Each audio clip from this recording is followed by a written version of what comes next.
When Jacob's sons returned from Egypt with the astonishing news that Joseph was alive and ruling over all of Egypt, Jacob was initially in disbelief. However, when he saw the wagons and provisions Joseph had sent, his spirit revived, and he said, "It is enough. Joseph, my son, is still alive. I will go and see him before I die." Jacob prepared to leave Canaan and journey to Egypt with his entire family.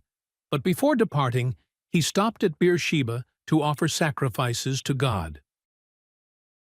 That night, God spoke to Jacob in a vision, reassuring him, "Do not be afraid to go down to Egypt, for I will make you into a great nation there.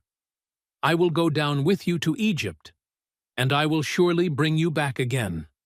Comforted by this promise, Jacob continued his journey. When Jacob and his family arrived in Egypt, Joseph went to meet his father, and they embraced in an emotional reunion. Jacob wept, saying, "Now I am ready to die, since I have seen for myself that you are still alive." Joseph then settled his family in the land of Goshen, the best part of Egypt, as Pharaoh had promised. As Jacob neared the end of his life, he called his sons together to give them his final blessings. Joseph brought his two sons, Manasseh and Ephraim, to be blessed by their grandfather. Jacob, crossing his hands, placed his right hand on Ephraim, the younger, and his left hand on Manasseh, the elder.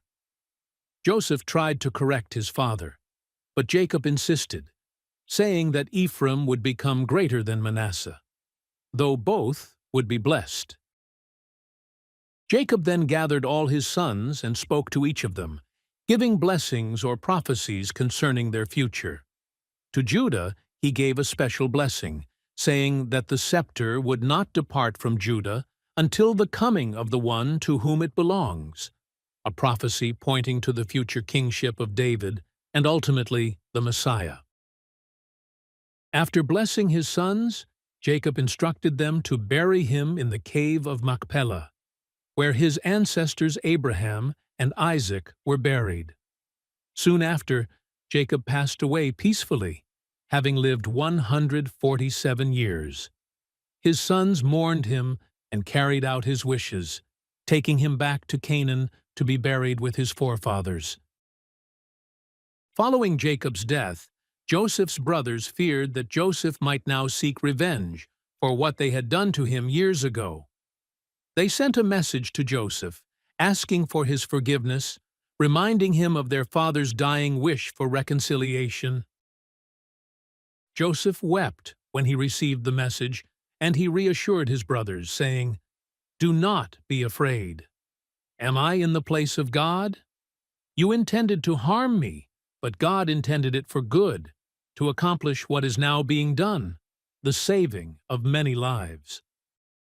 Joseph continued to provide for his brothers and their families, showing them kindness and love until his death at the age of 110. Joseph's story has come full circle, from betrayal to reconciliation, from suffering to triumph. His faithfulness, wisdom, and forgiveness remind us of the importance of trusting God's plan, even when it seems unclear.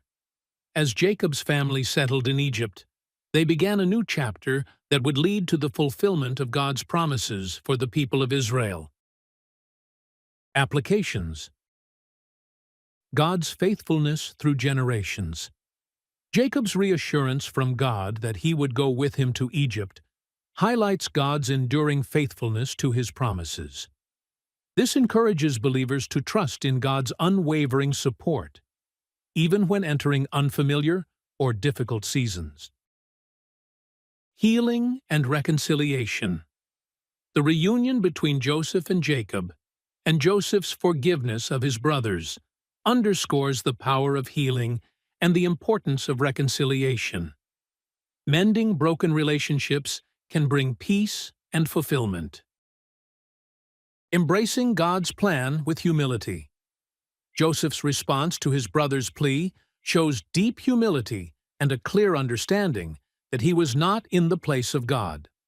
We are reminded that trusting God's plan and not seeking revenge reflects true faith and humility. Blessings and legacy.